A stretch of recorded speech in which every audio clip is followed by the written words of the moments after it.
Bienvenidos todos de nuevo. Y bueno, vamos allá al libro de los Colosenses, recordando que el apóstol Pablo en el capítulo 1 nos deja bien claro cuál es la intención y cuál es el trabajo y la labor que él hace.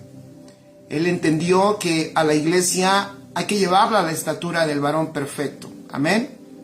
Él entendió que lo más importante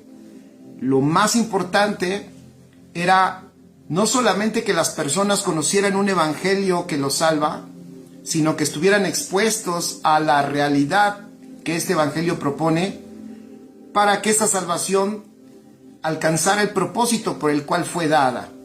¿Cuál fue el propósito de que fueran salvos? Llegar a la estatura, a la medida del varón perfecto. Presentarle al Señor, a su amada, en la medida y en la estatura y operando en la misma naturaleza del amado. Amén. Si tú te preguntas por qué es necesario que tú te entrenes, es necesario que tú te expongas a la verdad. Si tú te preguntas, y lo repito muchas veces, ¿verdad? ¿Por qué es necesario que tú te congregues? No es la intención de sacarte de tu familia y de meterte a un culto religioso y de que estés todos los días metido en una iglesia. Por supuesto que esa no es la intención. La intención es preparar a la amada para nuestro Señor. Llevarla a esa perfección, presentar perfecto en Cristo Jesús a todo hombre. Y para eso requieres estar expuesto a la realidad que ya tienes en tu espíritu. Y es por eso que requerimos en esta realidad seguir siendo entrenados. Entonces el apóstol, como sabe, vean el contexto, como sabe qué es lo que se tiene que hacer, entonces él tiene una preocupación, eso lo vimos la semana pasada. ¿Cuál es la preocupación que el apóstol tiene? Que no lleguen a la madurez. Que esta iglesia sea engañada, escribe allí, él está preocupado que esta iglesia sea engañada, que sea confundida y que sea distraída. Que esta iglesia deje de ver a Cristo y entonces empiece a ver otras cosas que no son Cristo. Ahora, ¿cómo una iglesia puede estar viendo otras cosas que no son Cristo? Bueno, eso puede suceder por lo que se enseña. Entonces el apóstol Pablo sabía que habían entrado maestros que estaban poniendo otros accesorios al evangelio. Ya no solamente era ver a Cristo, sino también era ver algunas cosas más que ellos estaban enseñando que eran necesarias para llegar a la plenitud, ¿no? Para llegar al clímax, para poder alcanzar lo inalcanzable. Pero es extraordinario el apóstol, porque el apóstol dice, les doy una buena noticia, este evangelio ya nos puso en lo que nosotros nunca podíamos alcanzar. Ya nos dio lo que nosotros nunca podríamos obtener por nuestro esfuerzo. Ya nos colocó en el lugar que nunca podríamos llegar por nuestros propios méritos. Es más, ya somos lo que nunca podríamos ser a través de ningún medio. De hecho, ya tenemos lo que nunca podríamos haber tenido aunque nos esforzáramos. Tenemos la plenitud y tenemos dentro a ese Dios, a ese Cristo que contiene toda la plenitud de Dios. Entonces el apóstol, en esta preocupación para que ellos no dejen de crecer, da varias recomendaciones y hoy vamos a hablar de ello. Amén. Entonces el versículo 4, fíjense, el versículo 4 como el versículo 8, apunta allí, ahí están las recomendaciones. Eso nos deja ver, escuchen, eso nos deja ver que desde ese tiempo, estamos hablando del primer siglo, ya había personas que se habían introducido en la iglesia e intentaban engañar a la iglesia. Si eso sucedió en el primer siglo, por supuesto, familia y amigos, nosotros tenemos que ser fortalecidos y afirmados en la verdad, porque si hace 2000 años ya empezaba a suceder eso, obviamente ahora es algo indudable que está y sigue sucediendo. La única manera de que nosotros podamos vencer y avanzar sin que nada de eso nos afecte es conociendo de una manera más exacta la verdad. Y en ese camino estamos todos. En ese camino estás tú y en ese camino estoy yo. ¿De qué? De conocer más exactamente y profundamente la verdad.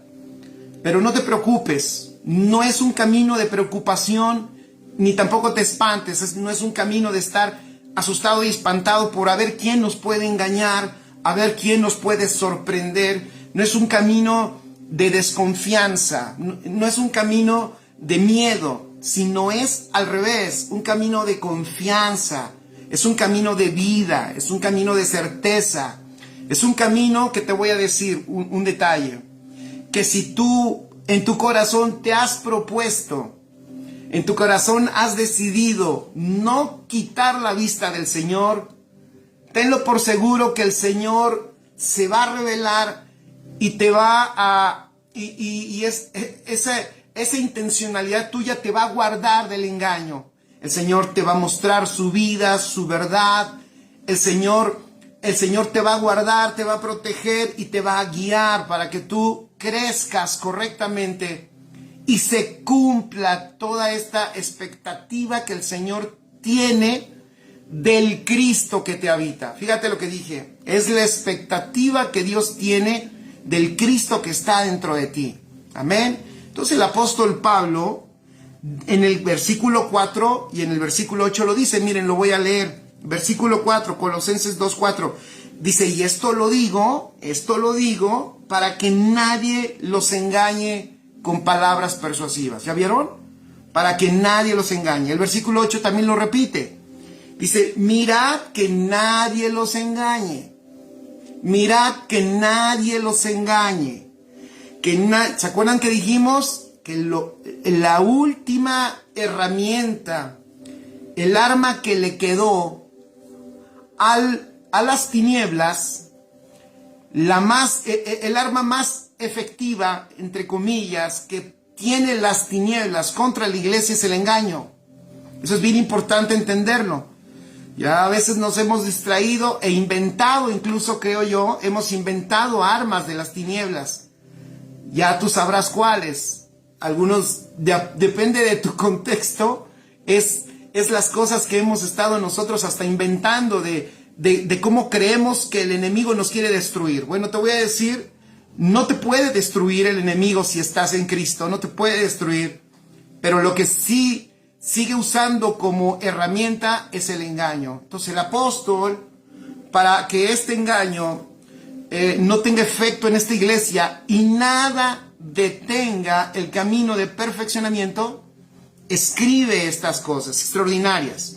Entonces el versículo 4, él dice, bueno, en el versículo 3, ven el versículo 3, que fue con lo que terminamos la semana pasada.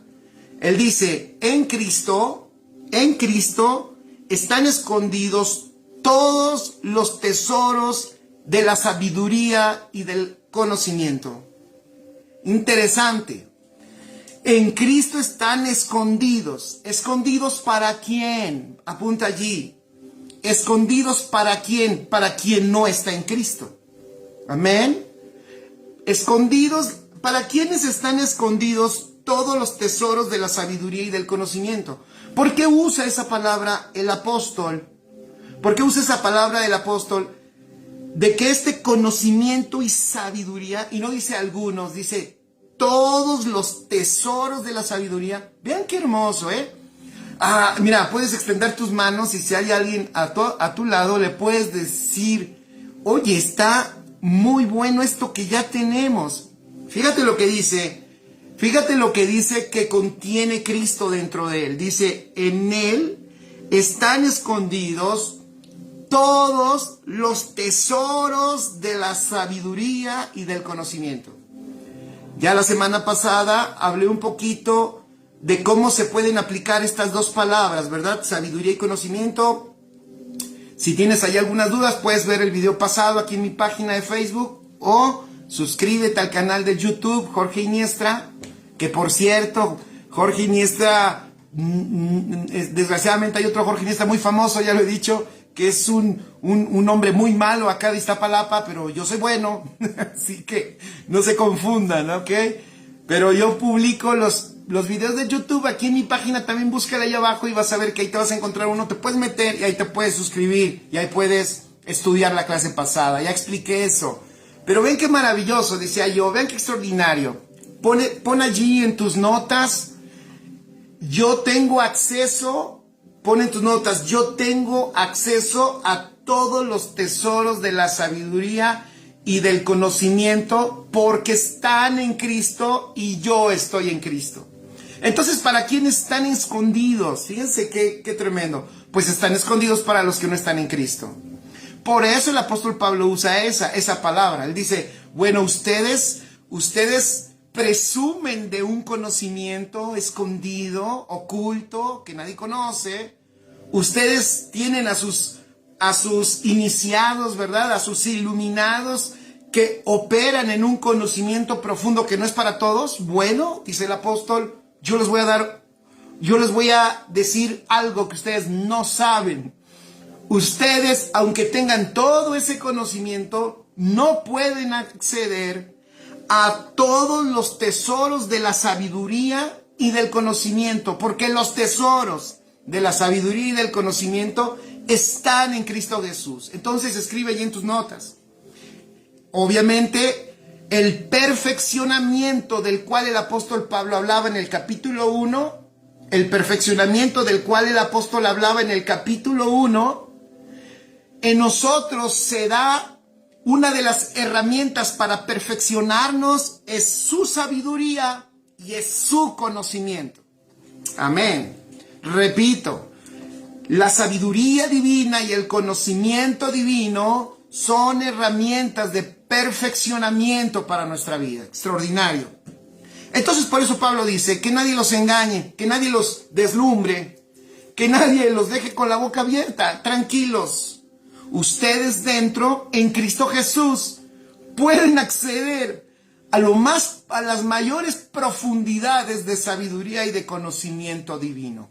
¡Wow! Y miren, ¿quién más puede tener conocimiento y sabiduría en el universo si no es Dios, el que hizo todo lo que vemos? Todo lo creado fue hecho por Él. Fue hecho por su sabiduría, en su inteligencia, su mente que lo creó todo, su mente que diseñó todo. Fíjate nada más, también la tienes tú, porque dice el apóstol Pablo, es más, nosotros tenemos la mente de Cristo. ¿Qué es la mente de Cristo? ¿Se acuerdan cuando hablamos algunas enseñanzas de ello? Extraordinario. Es la mente creadora, es la mente diseñadora. Es la mente que creó todo, es la mente en la cual los diseños están contenidos y por eso el Señor nos tiene que poner su mente, porque si no nosotros no pudiéramos acceder a nada de ello. Es extraordinario. Entonces dile que está a tu lado, oye, dentro de ti hay riquezas de sabiduría, hay riquezas de conocimiento y hay una mente que no es terrenal, es la mente de Cristo que opera en los diseños divinos. Extraordinario. Entonces el apóstol después, ¿se acuerdan que les dice, pero aunque estoy ausente, yo sé que ustedes sí pueden seguir en el camino del perfeccionamiento por dos cosas importantes? Escribe allí. El camino del perfeccionamiento se sigue como dice aquí. O sea, fíjense lo que voy a decir. Pablo dice, me gozo de estar viendo su buen orden. Orden. Importantísimo, familia. Chicos, dejemos que el Señor, nuestro Señor Jesucristo que está impartido en nosotros, amén, dejemos que Cristo que está en nosotros manifieste ese orden. Se acabó el tiempo, voy a decirlo así, se terminó. Ya no hay espacio. No hay espacio. El mundo ya no cree en esos hijos de Dios, voy a decirles, de esos cristianos que hablan Cristo, que hablan de Cristo, que hablan de la palabra, que dicen muchos textos, pero la vida es un desorden. Entonces el apóstol Pablo dice, sigan así. El orden, ese orden, es una herramienta muy útil para seguir caminando ese camino de perfeccionamiento. Acuérdate, repito, voy a dar te recuerdo los sinónimos de perfeccionamiento. El apóstol Pablo al perfeccionamiento también le llama madurez. El apóstol Pedro al perfeccionamiento le llama salvación del alma. Y el apóstol Juan al perfeccionamiento le llama un alma próspera. Amén. Repito, el apóstol Pablo le llama perfeccionamiento y madurez. El apóstol Pedro a esto mismo le llama la salvación del alma. Y el apóstol Juan a esto mismo le llama que tu alma prospere. Es un alma, cuando está prosperando, está siendo perfeccionada. Cuando está prosperando, está caminando a la madurez. Cuando está prosperando un alma, es porque está siendo redimida, está siendo esa alma transformada de las estructuras aprendidas del viejo hombre, y ahora ya está también disfrutando la realidad que hay en el espíritu. Está disfrutando del nuevo hombre y está siendo transformada en ello. Amén. Extraordinario. Por eso es que el apóstol, y más bien los apóstoles, estaban muy interesados en que nadie se detuviera. Por eso Efesios 4 dice, hasta que todos lleguemos. Así que si hay alguien cerca tuyo, me encantaría que le dijeras, no te puedes quedar atrás. Por favor, no te detengas. Necesitamos que tú te levantes hoy. Por favor, deja la apatía. Deja el desorden. ¿Y por qué lo puedes dejar? Porque eso ya no forma parte de ti. Porque tienes una naturaleza de perfección. Tienes una naturaleza obediente. Tienes una naturaleza de orden, de un orden divino. Entonces, ya lo tienes de hecho dentro. Ya está dentro de ti. Solamente es que tú a esos impulsos de orden y perfección te rindas. Te rindas para que esos impulsos empiecen a permear en tu alma. Y te voy a decir, probablemente a alguien como cuando no has hecho ejercicio y dices quiero hacer, pero lo estás posponiendo, ¿no? ¿Les ha pasado? Tengo que regresar a ese ejercicio, tengo que regresar, y dices, el próximo lunes, y llegó el lunes y dices, sí, mejor el martes. Y llega el martes y sales y nada más te tomas la foto y te regresas, dices, bueno, la subo y mejor el otro lunes. Y a lo mejor al principio como que duele, como que no es tan agradable. Pero cuando empiezas a ejercitarse, te voy a decir, cuando tu alma se empieza a ejercitar en la verdad, indudablemente lo va a disfrutar. Repito, cuando tu alma empieza a ejercitarse en la verdad, indudablemente lo disfrutará. Entonces el apóstol Pablo está aquí recomendando y está invitando para que no se detengan. Así que dile al que está a tu lado, no te detengas, por favor. No te detengas, ya tienes adentro, ahorita vamos a ver todo lo que ya sucedió, por el cual es un grave error detenernos. Sería hasta no ser inteligentes. Sería hasta ser como un poquito de tontos detenernos cuando ya lo tenemos todo. Miren cómo lo dice el apóstol. Miren, de la manera que habéis recibido al Señor Jesucristo,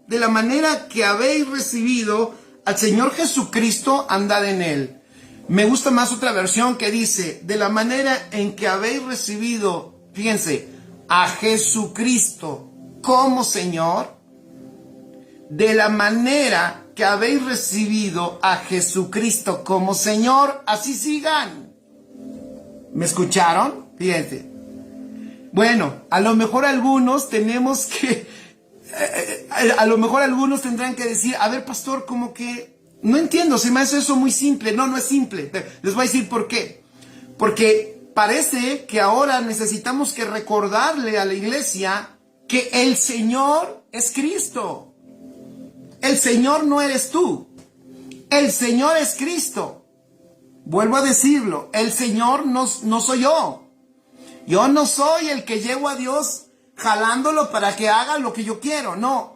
De manera, dice el apóstol, en el original es de la manera en que recibiste a Jesucristo como Señor, Así continúa, escribe, la vida que madura, las personas que maduran y que son perfeccionadas, son porque han entendido que Él es el Señor.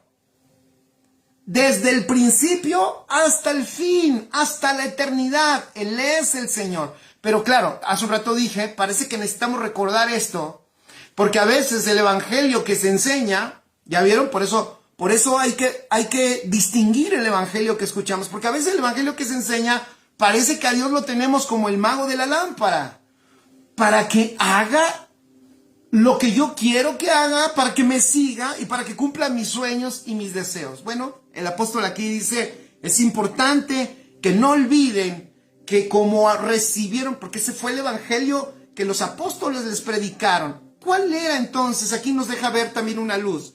¿Qué tipo de evangelio predicaban los apóstoles? Era un evangelio que traía luz y revelación de que Cristo es el Señor. Amén. Era un evangelio en donde Cristo está entronado, Él es el Señor, Él es la cabeza, Él es todo en nosotros. Ellos no están enseñando ninguna otra cosa sino eso. Él es el Señor. Porque no solo es tu Dios, sino tú le perteneces a Él. Por eso te trasladó de las tinieblas a la luz y al reino de su amado Hijo. Él es el Señor. Entonces dice el apóstol, no se bajen de ese nivel de vida. Él es el Señor, sigan así. Versículo 7. Después Él sigue hablando. En ese Cristo que es el Señor, dice, arraigados y sobreedificados en Él y confirmados en la fe. Así, de nuevo nos deja ver, fíjense, de nuevo nos deja ver cómo es que ellos entrenaban a la iglesia. Porque dice, así como habéis sido enseñados. Significa, escuchen bien, que para lograr el perfeccionamiento del que hablaba en el capítulo 1, porque en el capítulo 1 él dice, yo a esto me dedico, y aquí nos está dejando ver cómo es que lo hacía. Significa que ellos los habían enseñado. Fíjate qué interesante. Híjole, esto va a ser un poquito llamada de atención a lo mejor para muchos, porque muchos toman esta vida en Cristo, la toman como un hobby, como lo que hago los domingos porque tengo tiempo y no tengo pues muchas cosas que hacer. Y bueno, voy a la iglesia si es que no tengo mucha ropa que lavar. Pastor, es que entienda, yo trabajo toda la semana,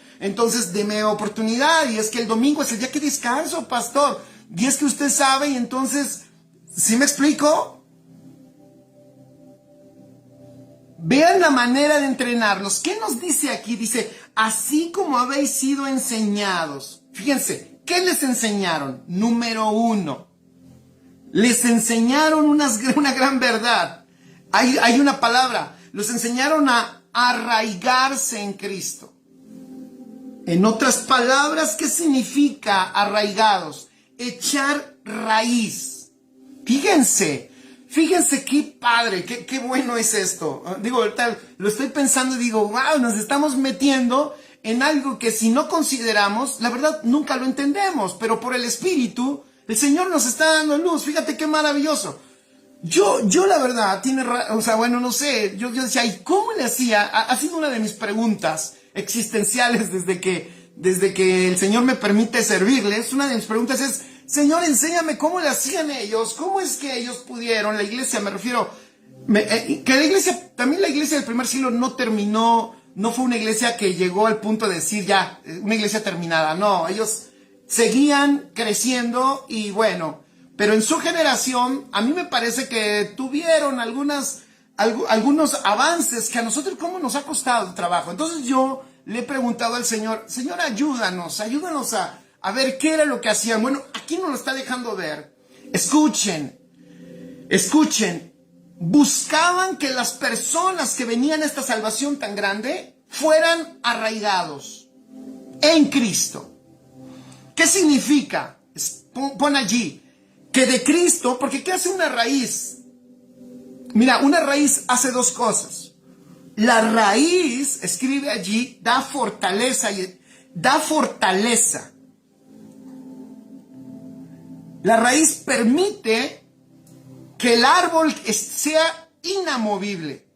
Pero no solo eso, también la raíz es la que toma el alimento. Es, en otras palabras, la raíz es la manera de tomar la vitalidad, el nutriente. Entonces, ellos enseñaban, fíjense qué extraordinario, ¿qué enseñaban ellos?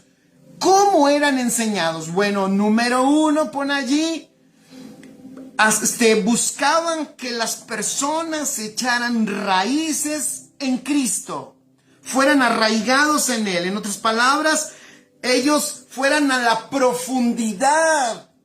Ellos no fueran, escribe esto, que no fuera una iglesia superficial. ¿Cómo van a quedarse en lo superficial si esta iglesia está entendiendo que los tesoros del conocimiento y de la sabiduría de Dios está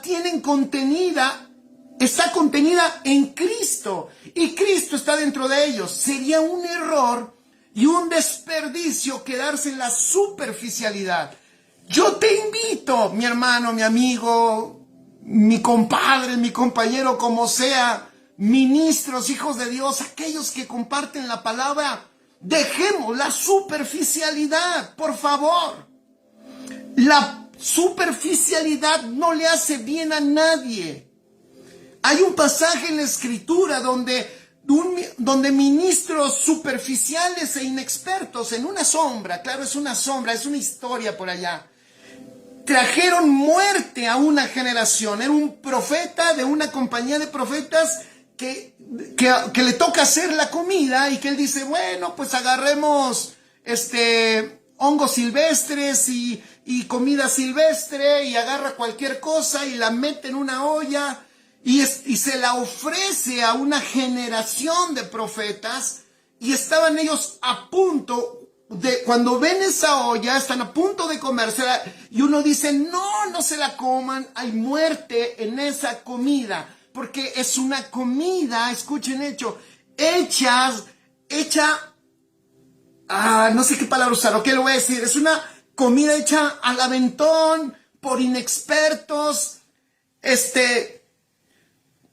y eso trae mucho daño a una generación. Yo comprendo, fíjense, entiendo perfectamente que muchas veces hay muchas ganas de servir, y eso está bien.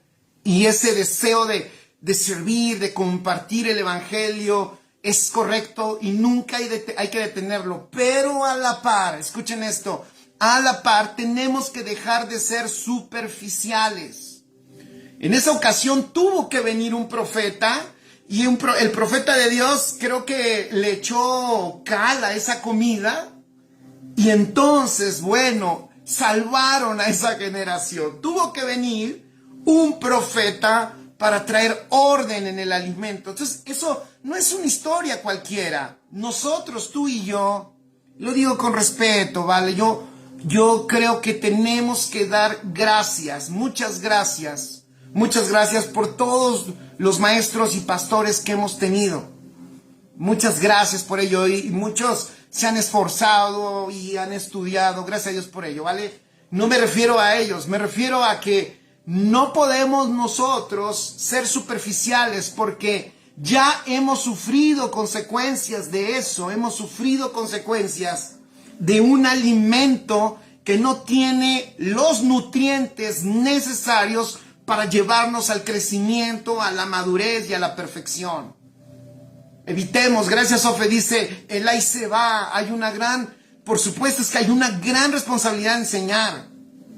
Y tampoco estamos hablando de que cada vez que enseñes algo nuevo y estés inventando temas. No, estamos hablando de que dejemos la superficialidad y entonces nos introduzcamos a las riquezas del conocimiento y de la sabiduría que están en Cristo y lo tenemos dentro. Pero es interesante, el apóstol dice que están escondidos en él. Entonces significa también que no están puestos de una manera superficial, sino que requiere la honra de los hijos, la honra. ¿De qué manera? Te voy a decir, ¿de qué? Lo he dicho muchas veces, pero va otra vez. ¿De qué manera honramos su palabra? Buscándola, anhelándola, estudiándola, escudriñándola, orando y meditando en ella, que ocupe el espacio de nuestro ser, que ocupe gigas de nuestra mente, y que esa palabra poderosa deje de ser una palabra escrita y sea una herramienta para mostrarnos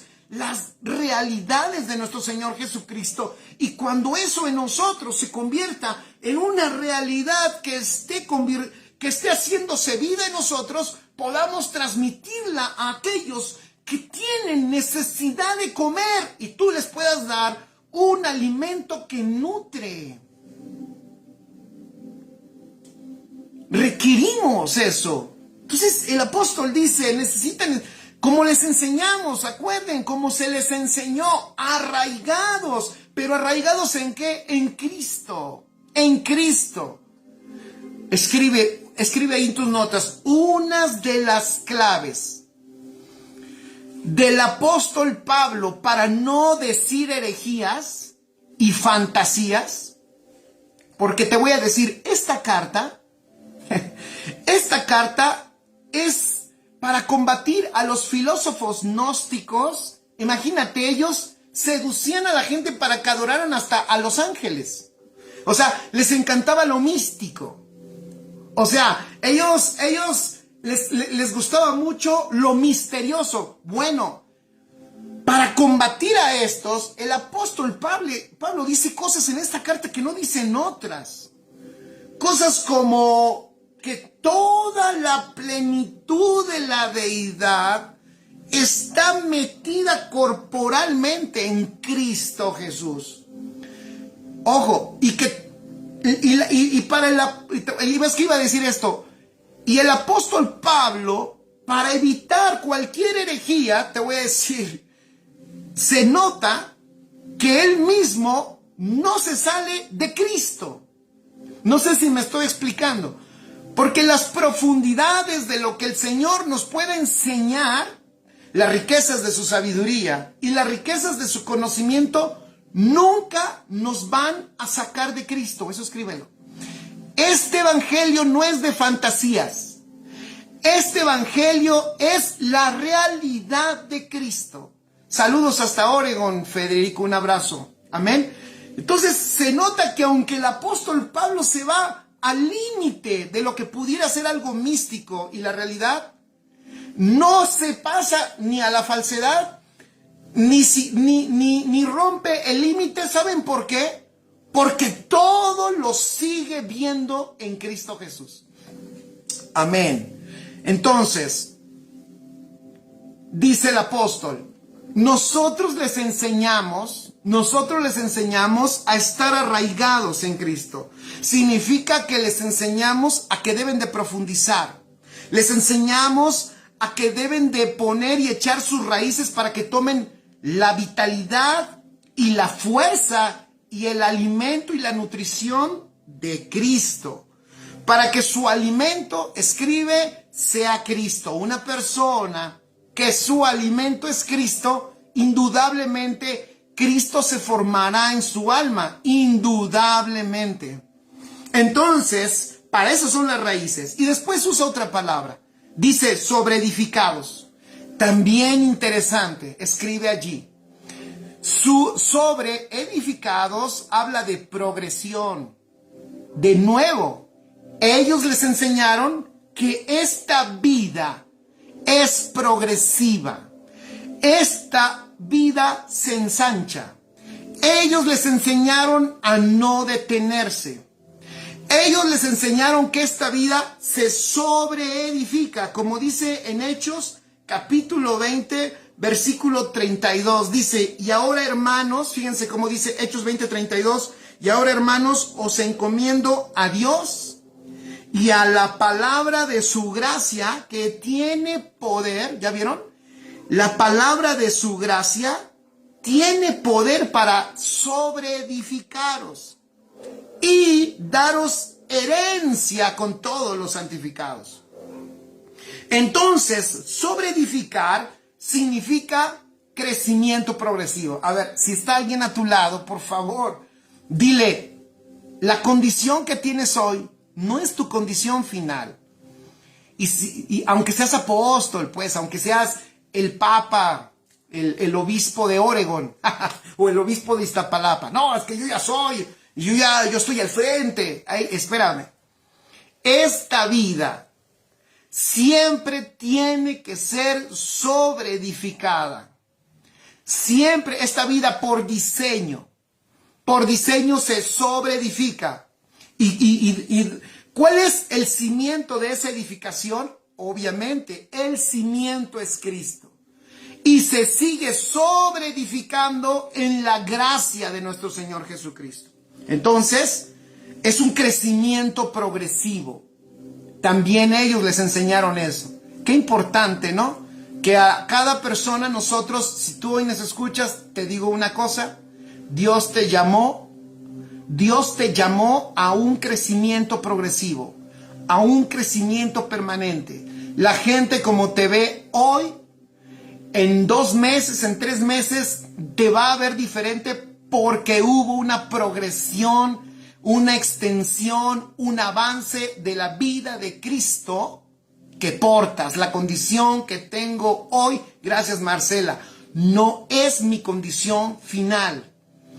La gente aunque no se acostumbre, pero se tendría que acostumbrar a que tú estás en continuo avance.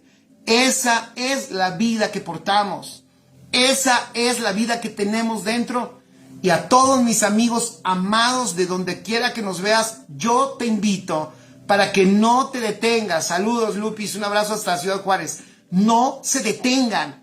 Esta vida es una vida de sobreedificación, de crecimiento progresivo. Construir sobre Cristo. Tiene el sentido, esta palabra, escribe, sobreedificar, tiene el sentido de nunca detenerse. Nunca detenerse, de seguir avanzando en el cimiento de Cristo. Y también usa otra palabra. No solo es ser arraigados y no solo ser sobreedificados, sino también necesitas, dice, y confirmados en la fe. Confirmado significa estable, firme, seguro, estabilizados en Cristo. ¿Ya vieron? Estable, firme y seguro. Por supuesto. ¿Cómo puedes tú estar estable, firme y seguro cuando estás arraigado en Cristo Jesús y estás siendo sobreedificado en esa vida extraordinaria y poderosa? Entonces el apóstol les dice, así ustedes fueron enseñados. Ustedes no fueron enseñados, ven qué padre, ustedes no fueron enseñados a ser inestables. Ustedes no son como las olas del mar y como las hojas que por el viento sean lanzadas de un lado para otro. Ustedes fueron arraigados para que nada los moviera. Fueron enseñados a no detenerse, a ser edificados a un crecimiento continuo para que ustedes manifiesten la vida más firme y estable. Y entonces abunden, porque no hay que dejar fuera eso. También escribe esto. También les enseñamos a ser agradecidos. Y te lo vuelvo a repetir. Iglesia de Cristo, amados míos, sean agradecidos. Y así, pastor, gracias, pastor. No, sean agradecidos con acciones de gracias. No solo con palabras de gracias, sino con acciones de gracias. Familia, compártele a aquellos que te enseñan. compártele a aquellos que te edifican de las riquezas que Dios te ha dado a ti. Porque esto va a crear, lo he dicho muchas veces, va a crear un ámbito de riqueza y de abundancia, y eso es justicia. Eso es justicia. Eso es justicia. Justicia es que la riqueza que tenemos la compartamos. Por eso uno la comparte. Y por eso uno la da. Por eso uno la da sin miramiento y sin ningún freno, porque esa riqueza la requiere otro. Pero tú también tienes otra riqueza que tú puedes también dar. No te detengas en eso. Entonces el apóstol dice, también les enseñamos a dar gracias, pero no solo con palabras, sino a tener acciones de gratitud. ¿Por quién? Por todo lo que Dios ha hecho por tu vida. Alguien dirá, bueno, pastor, pero pues yo sincero, a Dios le doy gracias y sabe mi Dios que todo lo mío es de Él. Y por eso le digo, Dios, ahí te va, todo lo mío es tuyo, agárralo. ¿Cuál es la manera o una de las maneras que tú puedes agradecerle a Dios? A través de su iglesia, a través de su casa. Ok. Entonces, de nuevo, el versículo 8 dice, por eso, tengan cuidado, que nadie los engañe. ¿Por medio de qué ahora? De filosofías. ¿Se acuerdan que eso hablé la semana pasada? El contexto aquí es que hay un intelectualismo místico, llamado gnosticismo, pues, de aquel tiempo. Y dice que nadie los engañe por medio de filosofías y huecas sutilezas, según las tradiciones de los hombres, conforme a los rudimentos del mundo y no según Cristo. En otras palabras, les está diciendo, no caigan en el engaño de estrategias, de caminos y de herramientas que hacen a un lado a Cristo.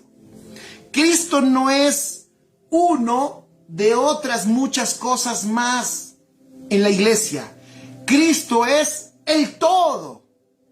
Cristo es el todo. Entonces el apóstol, aunque les han hablado a ellos y dice, parece que reconoce que la gente que les ha enseñado tiene cierta habilidad porque usan palabras sutiles. Entonces, seguramente son buenos predicadores, son buenos expositores, pero están desviando o intentan desviar los ojos de los hijos de Dios a otras cosas que no son Cristo. De hecho, el apóstol dice que son herramientas o rudimentos del mundo.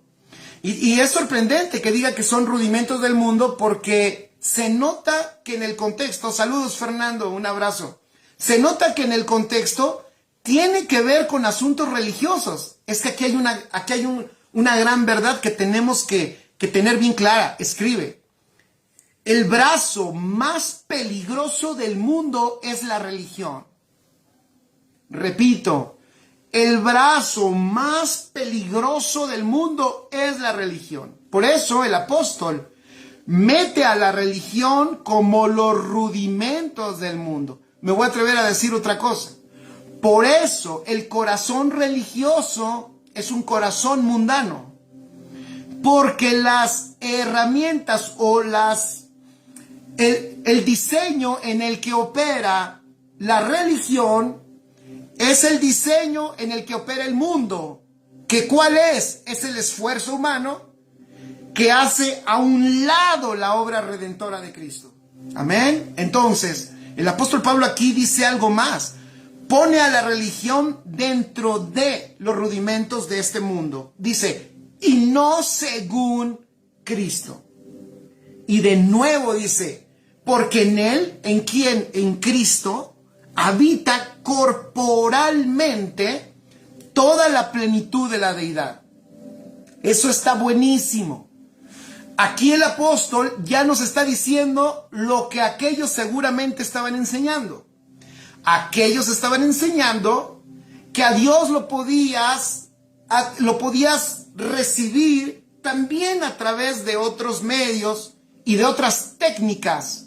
Podrían ser técnicas filosóficas o hasta técnicas meditacionales, como hoy hay un resurgimiento de lo oriental, ¿no?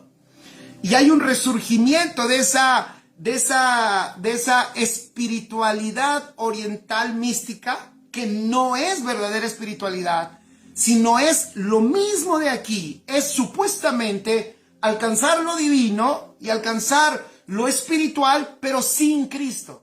Entonces, aquí nosotros vemos cómo el apóstol Pablo dice, usted no puede tener nada de Dios, porque, escribe esto, no podemos tener nada de Dios fuera de Cristo.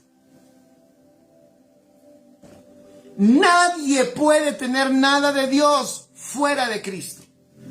Porque a Dios le plació que en Cristo habitara corporalmente toda la plenitud de la deidad. ¡Qué bueno es eso! Por eso cuando prediquemos el Evangelio, llevemos a la gente a Cristo. A la gente a Cristo, porque si van a experimentar a Dios, solamente va a ser a través de Cristo. No existe ningún otro medio, no hay otro lugar donde esté Dios. Dios está en Cristo. Ahora ven lo extraordinario. Esto tiene que ver, por ejemplo, con la economía divina. Dios está en Cristo y así lo diseñó. Dios quiso, Él quiso habitar totalmente en Cristo, porque Cristo, escribe, es el medio para que Dios esté en nosotros. Por eso el que tiene a Cristo tiene la plenitud de Dios. Entonces aquí el apóstol Pablo les dice, hey, tranquilos, que no nos deslumbren con que acá vas a probar algo más de Dios, allá vas a probar algo más de Dios. Es por eso, mira, voy a dar un ejemplo. No es exactamente lo mismo, pero voy a dar un ejemplo de lo que sucede también como diagnóstico, lo digo, no como crítica, como diagnóstico de lo que sucede hoy en la iglesia. Hoy en la iglesia, cuando algo se pone de moda, la gente corre y dicen, allá está Dios, y vamos. ¿Por qué? Porque se pone re bueno, mira, hay milagros, el grupo toca re bien, los profetas profetizan, al hermano le dijeron que le iba a suceder esto y le sucedió, y vamos para allá, allá está Dios. Y entonces la iglesia de moda, el movimiento de moda, crece, y los otros chiquitos pastores que están por allá, chiquitos pastores me estoy refiriendo a iglesias pequeñitas en número, se empiezan a enojar porque su gente se está yendo a ese lugar y después están enojados y los quieren hasta demandar. Voy a demandar a ese pastor porque se llevó a mis ovejas. Mira, todo eso se terminaría si nosotros entendemos que todo lo de Dios ya está dentro de nosotros, porque dentro de nosotros está Cristo. Mira, si tú recibiste a Cristo, no tienes idea de lo que recibiste. Recibiste toda la plenitud de Dios. Y esa plenitud de Dios son todas las riquezas del Padre, que el Padre desde la eternidad quiso compartir con nosotros para manifestarse Él en toda la tierra y en todo el universo. Oigan, eso es extraordinario.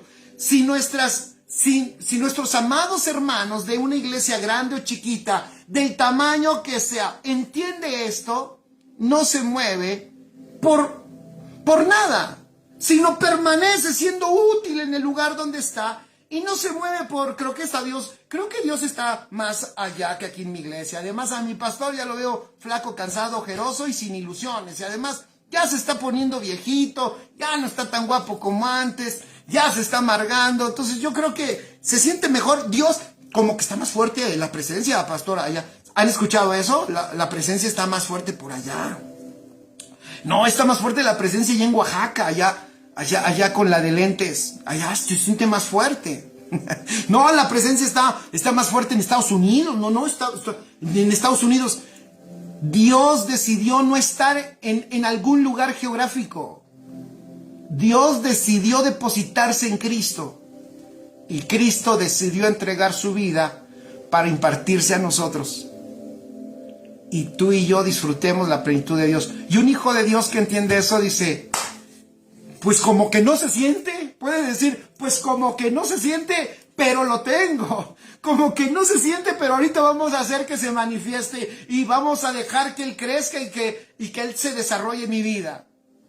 Como que no se siente, pero yo no voy a otro lugar a buscarlo porque sé que lo tengo y será cuestión de que se siga formando en mi alma para que la gente no lo vea con un milagro solamente o no lo vea porque ando hablando en lenguas allí en el transporte público y ando hablando en lenguas en la calle y ando saca la bazooka y corta la calabacita. No lo vea así, sino lo vea porque me transformó.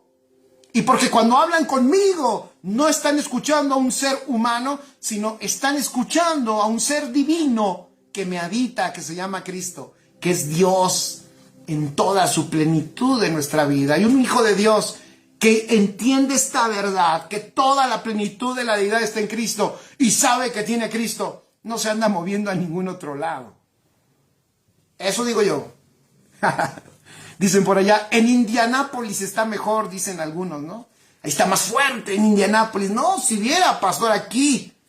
Como se acuerdan cuando han surgido los avivamientos, recuerdo cuando estudié el avivamiento de Azusa, dicen que la gente venía a cuadras y la gente ya sentía la presencia de Dios, que un día fueron hasta los bomberos a la calle Azusa, allí en California, en Los Ángeles, porque veían un fuego y reportaban que se estaba incendiando una casa, una calle, y llegaron los bomberos y pues no se estaba incendiando nada, eran los hermanos que estaban adorando y que era tanta la intensidad que parecía un fuego divino. Pero ese fuego duró como unos 7 u 8 años y se acabó, y cuando se acabó ese fuego todos se desbalagaron porque dijeron ya, se acabó, Dios nos abandonó, hay que orar por otro avivamiento. No tienes tú que orar por otro avivamiento, por un avivamiento, porque Dios se manifiesta aquí en Iztapalapa. Señor, haz algo como lo que hiciste allá en Azusa. Hazlo aquí en Iztapalapa. Eso no necesitamos. Ya tenemos la plenitud de Dios depositada en los hijos de Dios. Todos no tenemos un fueguito, no tenemos ahí un poquito de aceite que nos sale de las manos y no tenemos un poquito de oro. Tenemos la plenitud de Dios dentro de nosotros. ¿Hay algo más que eso? ¿Hay algo más que eso? Que la plenitud de Dios dentro de nosotros. No existe nada mayor y nada mejor que tener a Cristo dentro de nosotros, porque en Él está contenida toda la plenitud de la deidad. Por eso dice el apóstol, consecuencia, versículo 10, consecuencia, vosotros estáis completos en Él. Resultado, estás completo en Él. Si tienes a Cristo y Cristo tiene a Dios, tú estás completo en Él. Él, ¿quién es Él? Dice, imagínate, Él es la cabeza de todo principado y potestad. Es más, Él, el que tienes dentro, que tiene toda la plenitud de Dios, está por encima de todo. ¿Ya vieron? Se acaba, por eso decía yo, se acaba, esto necesitamos recordarlo todos, a todos mis amados de Casa de Justicia, de aquí y del mundo. No olvides eso, donde estás tú, está Dios, porque estás tú contenido, tú tienes dentro a Cristo y ahí está la plenitud de Dios. No necesitas el grupo de alabanza, ni la orquesta, ni al hermano ungido que esté allí, no necesitas nada de eso. Lo que tú necesitabas ya lo tienes a Cristo. Qué hermoso es eso. Vuelvo a decirlo, si los hijos de Dios entendiéramos eso, wow, seríamos resistentes. Entonces daríamos gracias a Dios. Si alguna iglesia crece y eso, qué bueno, que está creciendo, está bien, pero que crezca porque se está convirtiendo la gente, ¿no? A Cristo y están siendo transformados, ¿vale? Pero no que crezcan porque todos los otros que están todos desahuciados se van allí para agarrar un poquito de agua y refrescarse porque en su iglesia está todo muerto. No sé si me explico. Entonces, si nosotros lo entendemos, entonces estaremos primero disfrutando a Dios y segundo manifestándolo. Y cuando una persona manifiesta a Cristo, se convierte en un imán. Eso es así. Porque Cristo es el fruto más exquisito que una persona puede probar. Es mejor que las sabritas cuando dicen ese comercial viejito, ¿va? Me lo contaron unos viejitos, ese de que no puedes comer solo una. O sea, Cristo lo pruebas el fruto de Cristo y dices, no existe nada mejor. Y entonces explica cómo estás completo. Fíjense la explicación, versículo 11. ¿Por qué estás completo? Porque en él fuiste circuncidado con circuncisión no hecha a mano, al echar de vosotros el cuerpo pecaminoso carnal en la circuncisión de Cristo. Voy a leerlo esto en versión NTV, porque me gustó cómo dice ahí unos aspectos.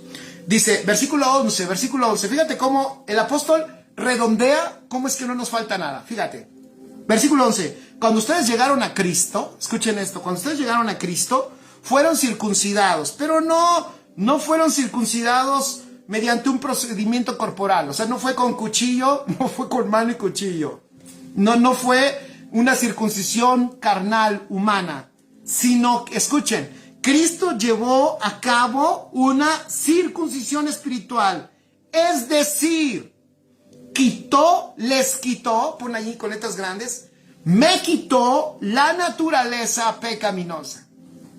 Dice el apóstol. O sea, imagínate, tienes a Dios dentro, y cuando Dios viene dentro, Él, para poder desarrollarse y llevarte a la perfección, hace algo más. Desarraiga, quita la naturaleza pecaminosa. No entrena la naturaleza pecaminosa, la quita. No la entrena, la quita. Entonces puedes poner allí, la naturaleza pecaminosa ya fue quitada de mi vida, y el que la quitó fue Cristo. Yo no sé, ahorita estoy pensando, vamos a pensarlo ahora humanamente, yo no sé, a lo mejor los judíos se ponían preocupados cuando decían, vamos a circuncidar, al octavo día, bueno, no recuerdo, pero cuando circuncidaban a los judíos, a los niños, aunque la primera circuncidaron a todos ya de adultos, pero vamos a poner la de adultos para este ejemplo. ¿Se imaginan que digan, ok, vamos a circuncidar a todo el pueblo? Vamos a circuncidar a todo el pueblo, y tú dices, bueno, qué bueno, me va a circuncidar ese señor, ese es doctor, que me circuncide él, pero dice, no, a usted no le toca a él, a usted le toca al carnicero. A usted lo va a circuncidar, ¿quién? El carnicero. ¿Y por qué el carnicero? ¿Qué tal si falla? ¿Qué tal si falla? Ya me estoy poniendo yo nervioso, nada más pensar si falla la circuncisión, si ese carnicero le falla la mano, si le tiembla la mano, voy a morir. O por lo menos me va a quedar sin futuro. Pero la circuncisión la hizo Cristo. No falla. No falló. Quitó lo que tenía que quitar en tu vida que te estorbaba. Verdaderamente lo quitó. Echó fuera de ti la naturaleza pecadora. Hasta sudé, dice, no. O dice Mirna, el barbero, aquí, ¿quién lo va a circuncidar a usted? ¡Un peluquero! ¡No! ¿Qué tal si se equivoca? La circuncisión que se hizo en tu vida, la hizo Cristo. La hizo Cristo. La hizo bien. No falló. Cuando viniste a Él, Él dijo, si yo no le quito la naturaleza pecadora, Él va a regresar y va a regresar y va a regresar y va a regresar al círculo vicioso del pecado. Yo lo tendré que perdonar y que perdonar y que perdonar y que perdonar. Y esa vida no es a la que fue llamado. Solución, le quito lo que genera el pecado y echo de él la naturaleza pecadora, y mi hijo ahora quedará libre para servirme en amor. ¡Qué extraordinario! Y además me va a servir y lo va a disfrutar. Es más, le va a encantar hacer lo correcto, va a disfrutar hacer el bien. Es más, va a caminar en las obras que yo preparé de antemano para que ande sobre ellas. Son obras de justicia, son acciones santas y justas de un hijo de Dios, y que las hace no por obras, sino como el fruto de la propia vida que yo deposité en él, pero que la naturaleza pecadora ya no lo gobierna. ¡Wow! Ahora operará en la naturaleza divina, y en esa naturaleza divina operará sin freno. Lo gobernará su mente, gobernará lo que ve, gobernará lo que habla, gobernará lo que oye, gobernará sus acciones, gobernará esa naturaleza divina en su casa, en su trabajo, en la escuela. Esa naturaleza divina fluirá como un río de su vida, y de su interior correrán ríos de agua viva. Por supuesto, sin duda, extraordinario. ¿Cómo no? Pero el apóstol por eso dijo: no, yo solo estoy llamado para una cosa, para edificar de tal manera de que presente perfecto en Cristo Jesús a todo hombre. No hay otro camino, sino el camino de lo que esto se trata es edificación, es perfeccionamiento. ¿Por qué? Porque ya tenemos todo para que eso suceda. Ya está hecho todo. Entonces el apóstol, y con esto ya voy a terminar, dice: cuando ustedes llegaron a Cristo, estoy en el versículo 11, cuando ustedes llegaron a Cristo fueron circuncidados, pero no fue ni el barbero, no fue el carnicero, ni fue un médico del centro del hospital general, sino que fue Cristo el que llevó a cabo esa circuncisión y les quitó la naturaleza pecaminosa. Después ustedes fueron sepultados con Cristo, cuando a través del bautismo, y con él también fueron resucitados. Fíjate, fuimos resucitados para vivir una vida nueva. Resucitados para vivir una vida nueva. Debido a que confiaron en el gran poder de Dios, quien levantó a Cristo de los muertos. O sea, en otras palabras, ustedes tienen también dentro la vida y el poder de la vida, que es el poder de la resurrección.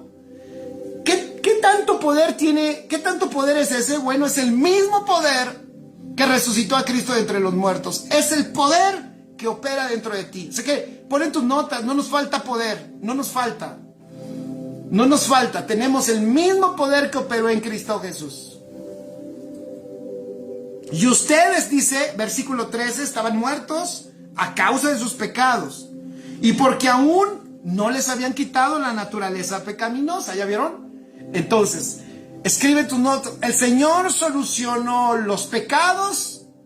¿Cómo solucionó nuestros pecados? Los perdonó. Pero también solucionó el pecado. ¿Cómo solucionó el pecado? Lo echó fuera. ¿Cuál es el pecado? La naturaleza pecaminosa, la echó fuera. ¿Y cuáles fueron los pecados? Todas las acciones que yerran, que no dan al blanco, no las perdonó. Todos los pecados no los perdonó, y el pecado lo echó fuera, que es la naturaleza pecadora. Extraordinario. Entonces, dile que está a tu lado: órale, estoy sin pecado. No lo sabía. De verdad estoy sin pecado. Y además me ha perdonado todo el Señor mis pecados. Entonces, ¿por qué no seguir adelante? ¿Por qué no avanzar? Entonces, ¿por qué mirar y poner los ojos en algo más? No, mejor en Cristo. Allí está mejor mi vida, en Él. Entonces dice el apóstol: ustedes estaban muertos a causa de sus pecados, y porque aún no había quitado la naturaleza pecaminosa. Pero entonces Dios les dio vida con Cristo al perdonar nuestros pecados, todos. Versículo 14, Él anuló el acta de los cargos que había contra nosotros. Y todas esas actas, con todos los cargos y todas las fallas, la eliminó clavándola en la cruz. De esa manera desarmó a los gobernantes y a las autoridades espirituales y los avergonzó públicamente con su victoria sobre ellos en la cruz. Por lo tanto, no permitan. ¿Ya vieron? No hay condenación para aquellos que están en Cristo Jesús. Por lo tanto, no permitan que nadie los condene. Mucho menos no permitan que los condenen por lo que comen o por lo que beben o porque no celebran ciertos días santos, ni ceremonias, ni por la luna nueva, ni por los días de descanso. ¿Por qué? Porque esas reglas, versículo 17, esas reglas son solo sombras de la realidad que vendrá, y Cristo mismo es esa realidad. Y allí nos quedamos. Versículo 17, la próxima semana trabajaremos a partir del versículo 17. Dile al que está a tu lado, dile, oye, está buenísimo. Y yo aquí quedándome sentado, y yo aquí ya queriendo soltar la toalla. Pastor, es que yo no le encuentro sentido a esta vida. No, es que no le encuentras sentido porque no te has dado cuenta de todo lo que tienes dentro en Cristo Jesús. Dios, nuestro Dios es maravilloso, nuestro Señor es extraordinario. Dice Ofe, ya no hay maldiciones generacionales. No, pues ya no existe. ¿Cuál maldición generacional? O sea, la maldición generacional y todo ese rollo es una doctrina incorrecta. Es más, es falsa y es herética porque tiene la intención de ignorar, escuchen, de ignorar la obra perfecta de Cristo en tu vida. Todo quedó, así es como dice Gabato, todo quedó en esa cruz. ¿Ya vieron por qué el apóstol estaba preocupado? Dice, si se mueven de Cristo, se va a frenar el crecimiento. Si se mueven de Cristo, se va a frenar la madurez. Van a dejar de crecer. Van a dejar de ser perfeccionados en su alma. Todo nos fue dado en Cristo, nos fue dado por Cristo, como dice Mirna, y nos fue dado para Cristo. Nosotros fuimos creados para Él. Papá, muchas gracias. Gracias por permitirnos